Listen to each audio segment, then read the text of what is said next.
Espérance de Billy Graham. La mort d'une personne juste est une énigme pour beaucoup de gens, car ils ne comprennent pas les enseignements de Christ sur la mort.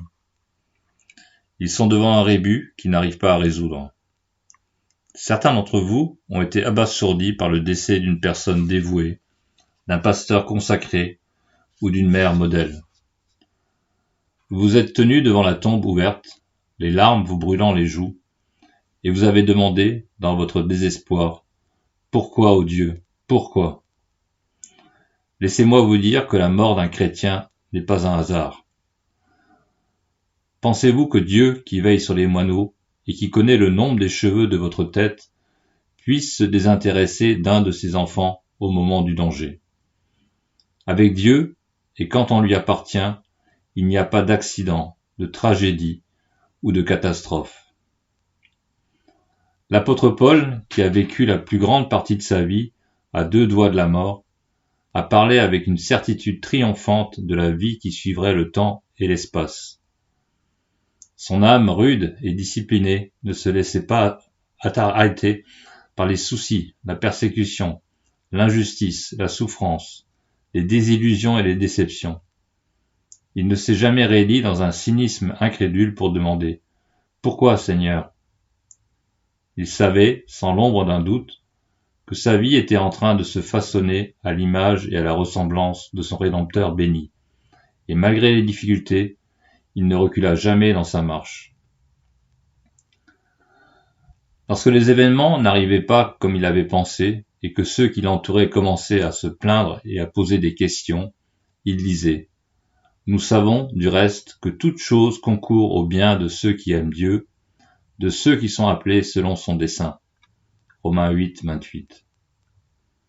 Quand son corps fragile, fatigué et brisé commença à plier sous le fardeau des années, il dit avec une confiance triomphante « Nous savons, en effet, que si notre demeure terrestre n'est qu'une tente et détruite, nous avons dans les cieux un édifice qui est l'ouvrage de Dieu, une demeure éternelle. » 2 Corinthiens 5, 1. Quand le monde se moqua de lui et traita de folie son obstination dans la foi et dans la certitude que les hommes peuvent participer à la vie éternelle, il déclara avec assurance et joie « Je sais en qui j'ai cru, et je sais qu'il a la puissance de garder ce qu'il m'a confié jusqu'à ce jour-là, jour de l'avènement du Christ glorieux lors de son retour. » 2 Timothée 1, 12. Chacune de ces affirmations triomphantes proclame la vérité immortelle que la mort d'un chrétien est bien différente du décès tragique d'un non-chrétien. Bien que le chrétien ne soit pas immunisé contre la mort et qu'il ne puisse prétendre à une vie sans fin sur cette terre, pour lui la mort est une amie plus qu'une ennemie, le commencement plutôt que la fin, un autre pas sur le chemin du ciel et non un saut dans un inconnu obscur. Les acides corrosifs de la science ont détruit, pour bien des gens, la foi en la vie éternelle. Permettez-moi de vous dire que l'équation d'Einstein n'est pas un substitut satisfaisant pour cette autre équation. Foi plus consécration égale espérance. L'apôtre Paul croyait en Christ et lui avait tout abandonné. Il savait que Christ était capable de le garder jusqu'à la fin. La foi en la doctrine de l'Évangile est subordonnée au don inconditionnel à Jésus-Christ. Un des privilèges d'être chrétien, c'est de posséder l'espérance joyeuse qui dépasse la tombe et qui va jusque dans la gloire du royaume de Dieu à venir. La Bible commence par une tragédie et se termine par un triomphe. Dans la Genèse, nous voyons la destruction causée par le péché et la mort, mais dans Apocalypse, nous voyons la victoire sur le péché et sur la mort. Nous y lisons « Heureux les morts qui meurent dans le Seigneur, dès à présent. Oui, dit l'Esprit, afin qu'ils se reposent de leur labeur, car leurs œuvres les suivent. » Apocalypse 14, 13. La mort d'un chrétien est une chose fondamentalement différente de celle d'un incroyant. Elle n'est pas à craindre, elle n'est pas une épouvante. C'est le portique qui conduit au palais de Dieu. Balaam a pu dire « Que je meure de la mort des justes, et que ma fin soit semblable à la leur. Nombre 23, 10. Il y a quelques années, un journaliste mourait. À son ensevelissement, sa famille en deuil put entendre sa voix enregistrée qui déclarait : « Voici mon ensevelissement. Je suis athée et je l'ai été depuis plusieurs années. J'ai le plus profond mépris pour les sottises théologiques. Les ecclésiastiques sont moralement des lâches. Les miracles sont le fruit de l'imagination. Si 4 reporters étaient envoyés pour assister à une exécution et fausser les faits comme le firent les apôtres dans la Bible, ils seraient congédiés incontinent. Je ne désire pas de chant religieux. Ce sera un ensevelissement parfaitement rationnel.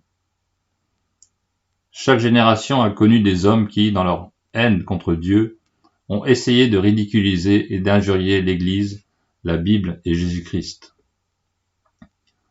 Sans apporter aucune preuve, ils se récrient contre la voix de Dieu.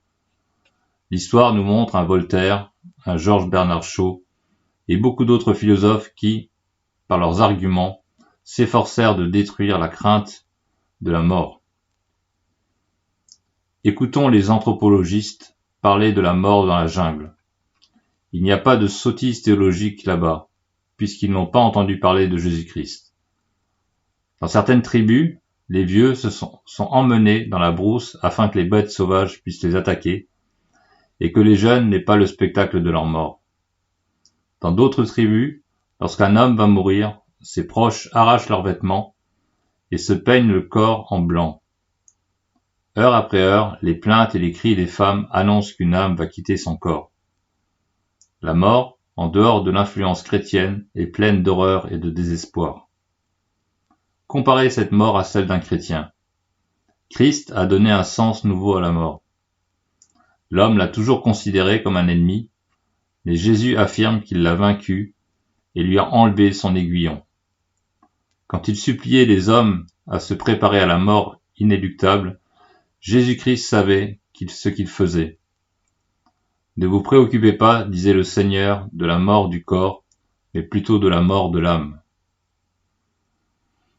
Voyons un peu quelques-unes des déclarations que fait la Bible au sujet de la différence qui existe entre la mort d'un chrétien et celle d'un homme qui refuse de croire en Jésus-Christ. J'ai parlé avec des médecins et des infirmières qui avaient assisté des mourants. Ils m'ont dit que cette différence est aussi grande que celle qu'il y a entre le ciel et l'enfer. Le chrétien qui meurt et qui est conscient de sa mort a l'assurance de la victoire, alors que l'incrédule, lui, meurt dans l'angoisse. Beaucoup d'entre eux crient à Dieu, implorant sa miséricorde dans leur dernière heure.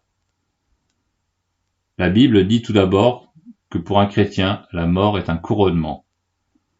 Le chrétien est comme un prince royal qui, après des luttes et des conquêtes dans un pays lointain, revient dans son pays natal pour se faire couronner et honorer pour ses actions.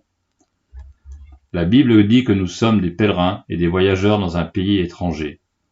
Notre habitation n'est pas dans ce monde. Notre citoyenneté est dans les cieux.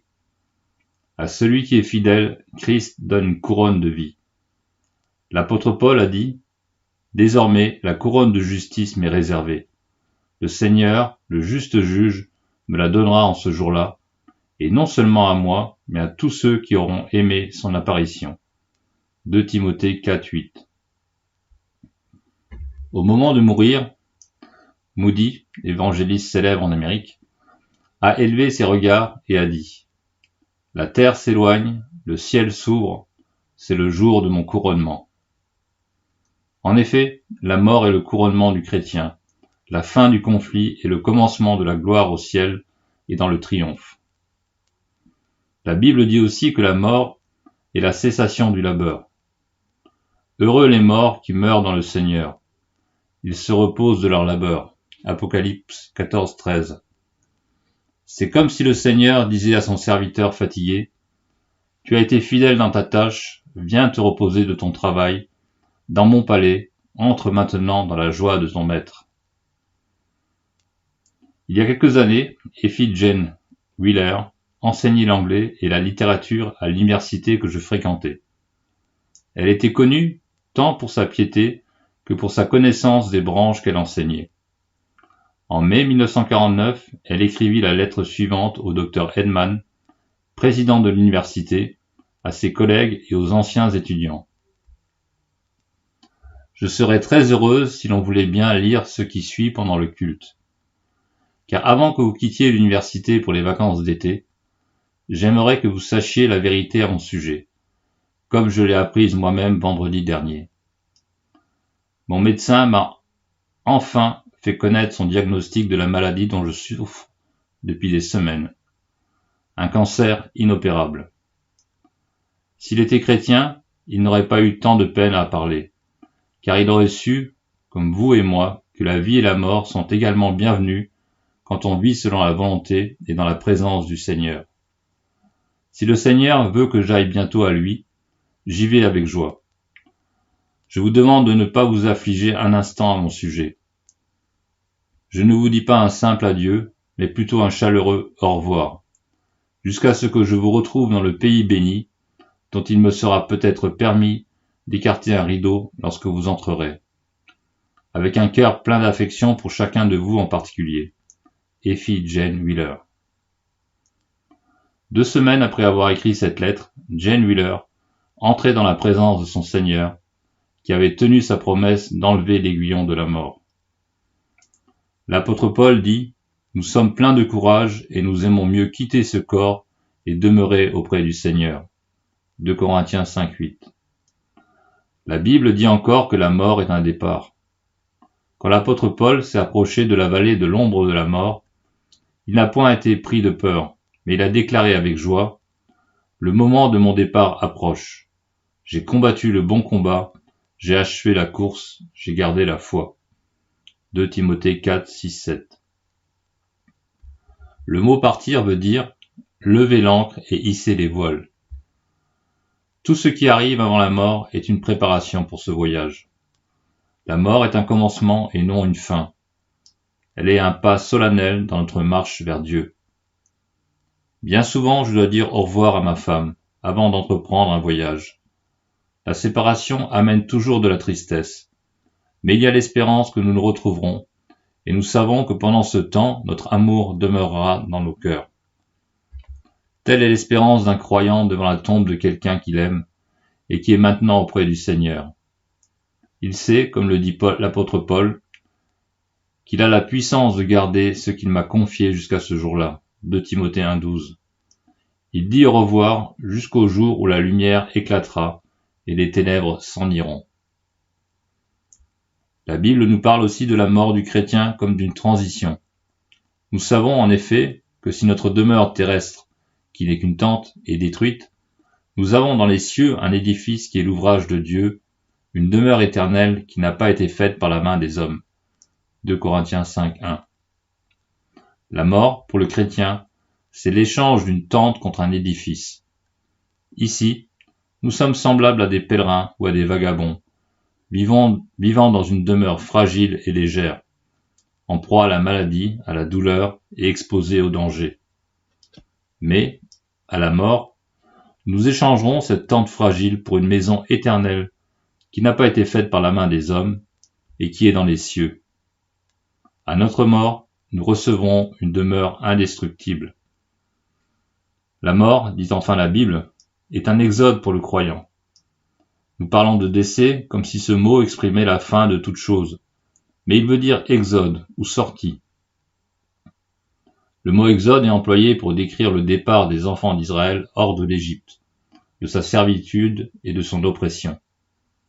Ainsi, pour le croyant, la mort est un exode, loin des limitations, des dangers et de l'esclavage de la vie. Pensez-vous que Dieu, qui a tout prévu pour notre vie, n'ait pas pensé à notre mort? Souvenez-vous de ceci. L'espérance de la vie éternelle repose uniquement et exclusivement sur notre foi en Jésus-Christ. Ne vous y trompez pas. Avant de parler à ses disciples des demeures éternelles, et avant de leur donner l'espérance du ciel, Christ a dit « Croyez en Dieu, croyez aussi en moi. Je vais vous préparer une place. » Jean 14, 1-2. La vie éternelle nous est donnée par Christ et grâce à son œuvre. Voici le secret de cette espérance bénie, tel que nous le donne la parole de Dieu. Celui qui croit au Fils a la vie éternelle, celui qui ne croit pas au Fils ne verra pas la vie. Jean 3, 36. Lorsqu'un chrétien meurt, il entre directement dans la présence de Christ. Il va au ciel pour l'éternité avec Dieu. Quand un incrédule meurt, il va dans les ténèbres du dehors, dans un endroit que Jésus a appelé l'enfer. Où irez-vous? Avez-vous donné votre vie à Jésus-Christ? Êtes-vous né de nouveau? Avez-vous été transformé par la puissance de l'Esprit de Dieu? Vous aimeriez savoir que vous irez au ciel et avoir dans le cœur l'espérance qu'à la mort, vous entrerez dans la présence de Christ. Vous ne désirez pas être perdu, vous ne voulez pas aller en enfer, ni affronter le jugement de Dieu. Un verset du 8e chapitre de la lettre de Paul aux Romains dit « Il n'y a donc maintenant aucune condamnation pour ceux qui sont en Christ Jésus. Il n'y a pas de jugement, ni d'enfer pour ceux qui sont en Christ. Mais que dois-je faire ? Direz-vous peut-être.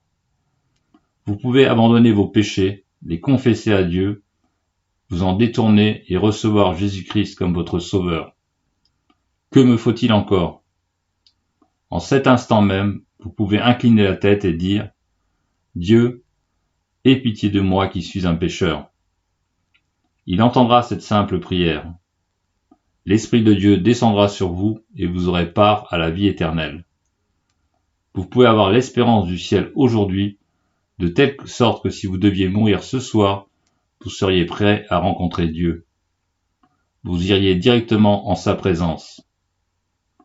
Même si vous êtes âgé ou sur un lit de maladie et que vous n'avez jamais fait la paix avec Dieu, il est encore temps. Le brigand mourant sur la croix s'est tourné vers Christ et a dit « Souviens-toi de moi ». Et Jésus lui a répondu « Aujourd'hui tu seras avec moi dans le paradis ». Luc 23, 42, 43. En cet instant même, vous pouvez recevoir le Sauveur et avoir l'espérance du ciel dans votre cœur. Billy Graham.